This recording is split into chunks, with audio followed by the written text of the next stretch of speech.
this interference of judiciary کی آج ختم نہیں ہو گئی ہے اور یہ آئندہ میری زندگی نہیں کی جوڈیشری کی پوسٹ نہیں جی صحیح ہے یہ کچھ ہو گیا یہ آج بھی ہوا ہے یہ آئندہ بھی ہوگا Are you prepared؟ آپ چلیں ذرا پڑھیں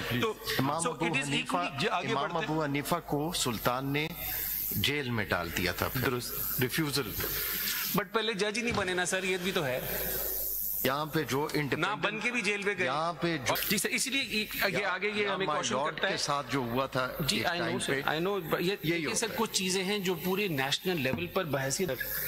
اگر اسلام آباد بار کاؤنسل آپ کو پسند نہ کرے اسلام آباد ہائی کورٹ بار ایسوسیشن آپ کو پسند ہٹا سکتی ہے نا سر ٹھیک ہے مجھے یقین ہے آپ نے ان سے تو فیس نہیں لی مگر عام کلائنٹ تو آپ کو فیس نہ دے آپ کچھ نہیں کر سکتے ہو نا ٹھیک ہے نا کر سکتا ہوں سر کیس ہی نہ کروں نہیں سنیے نا وہی آپ کر سکتے ہیں نا آپ ہر بیوروکریٹ کو نکال سکتے ہو کوئی اس کو کانسٹیٹیوشنل پروٹیکشن نہیں ہے میں یہ بار بار آپ سے یہ کہہ رہا ہوں اتنی کانسٹیٹیوشنل پروٹیکشن آپ نکال کے تو دیکھیں جج کو آپ کسی کو بھی بیوروکریٹ کو نکال سکتے ہیں ہر کوئی نکال سکتے ہیں جج کے پاس کتنی دیواریں کھڑی ہوئی ہیں آئین نے پروٹیکشن دیا ہے اب آپ کو اپوائنٹ ہو گئے اب آپ کو کوئی نہیں نکال سکتا ایک ہی ادارہ نکال سکتا ہے سپریم جوڈیشل کاؤنسل کس کا ادارہ ہے تابع ہے ایگزیکٹو کے نہیں پارلیمان کے تابع نہیں وکیلوں کے تابع نہیں اپنے ہی لوگ ہیں چیف جسٹس سینئر پیونی اور next senior and 2 chief justices تو یہ تو کانسٹیٹیوشن پروٹیکشن ہے کہ 62 سال تک آپ ریٹائر ہو کے جائیں گے آپ کو نہیں نکالا جا سکتا بالکل ٹھیک ہے اگر اتنی پروٹیکشن کے ساتھ اور پھر کنٹیمپٹ کے پاس اور اتنے کون سی کس آپ کے پاس ہیں کوئی کنٹیمپٹ کے پاس آپ کو کوئی گھر میں کچھ کہے آپ جائیں گے تھانے میں رپورٹ کروانے تو دیکھیے اب یہ بات تو نہیں ہے کہ جی ہم بالکل ہی کمزور ہیں نہیں یہ میں امپریشن بالکل نہیں دینا چاہتا ہوں اور یہ کوئی جج پاکستان میں سب جج سنیں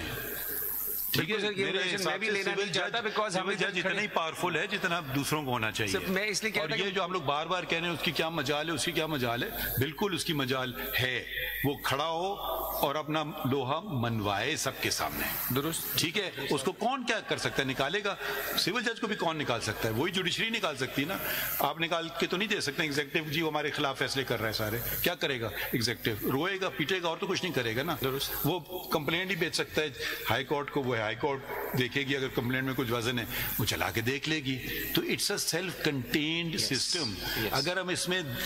دڑاریں ڈالنے لگیں گے کہ ہم ہائی کورٹ کو اپنے تابع بنا لیں یا کسی اور کو وہ بھی جوڈیشری کو کمزور کرے گی